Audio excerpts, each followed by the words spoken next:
Hi guys, Rob from Iceboxauto. Just going to bring you install number 2 for today, which is done in a nice couple of hours, nice and swift. This is on a Porsche Cayenne.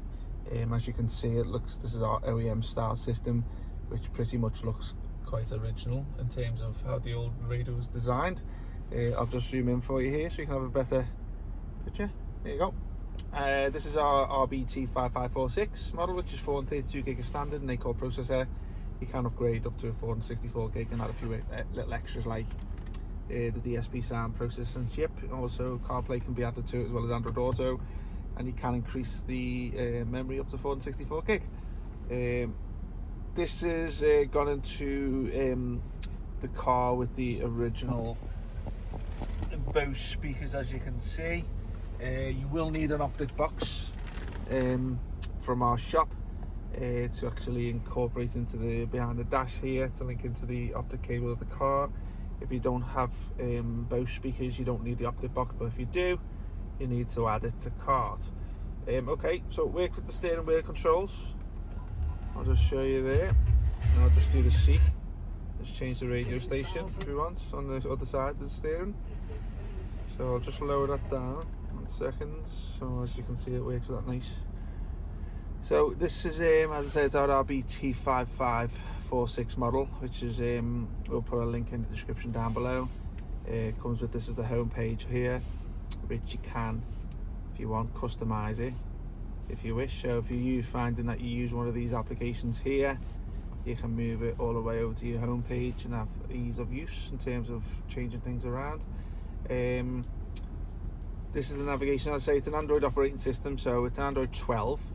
You can download any maps of choice from the Play Store. So if you prefer Waze or Waze or Google Maps or Sidejet Copilot, you can download it and assign it to this button here. It's the navigation button. These music and video apps here are for the purpose of if you want to put things on an SD card, such as films or albums or a USB pen memory. You can do it that way, and obviously watch your movies and your videos through there. This is your FM/AM radio app here, which basically is an analog radio station. You can add DAB to it if you wish. There's loads of different ways of adding DAB. You can put online ones on, or you can pay for our offline ones. This is settings here, which takes you into the back end settings for the Android. Just you can tinker around with that if you wish. As you can see, the system is nice and quick and responsive. So if you got any questions on lag, just keep it to yourself, because we don't sell systems with low memory or low processors, because you'll tend to find a lot of cheaper alternatives online. You will get a lot of lag on them. Only reason being is because the processors and the memory just can't cope with the firmware on new phones today. But as you can see, we won't do the lag our end. CarBet Link, which is a mirror link app. Bluetooth music, so if you want to stream your music from your phone, but alternatively a lot of people tend to just have Spotify on the phone these days, or YouTube Music, or other apps alike, and you can just download them direct onto the system and then put your phone away. File browser, DVR apps. This is the front facing camera app, which records your driving data. We haven't put one on today, the only reason the customer didn't want one. AV in, so obviously if you want to put anything like a TV box to it, the RCA cables, you can link into that app there. Gallery, pretty pointless. Steering wheel key study. This is to program your steering wheel controls, but when a system comes with a little digital CAN bus box, which this does, the app becomes redundant, so you can't use that because the steering wheel just works straight away. Amplifier here, so as you can see, you can tinker around with this, the speaker system on the car. Bluetooth, which obviously we just used. Google here and Gmail are just pretty much obviously Google apps and browsers and stuff. APK installer, if you want a third-party app install, you can do it through USB pen or SD card and use the app there. DVD, okay, here's your DVD loader here, so you can put your discs into there. Plays CDs as well as DVDs, so obviously something for the kids on long journeys.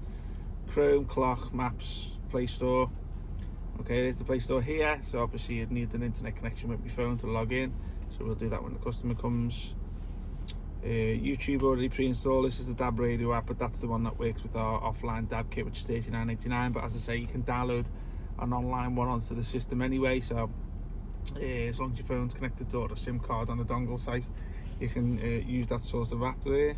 But yeah, hope you like the video here. Obviously these little physical buttons down here, I'll take you into different settings. Go into Navi app, and you go to the band here, there's the maps loading up, and there's a band takes you to the radio station. Eject button here for the discs. You can put any SD cards in these ones here. I'll just show you a little finishing touch on there so you can see it sits nice and flush in the dash. Looks the same sort of plastic shape design of the original here, which is this part here is original to the car. So you can see there's like not much difference in terms of the shapes and plastics and colours and stuff like that. So hope you liked the video, guys.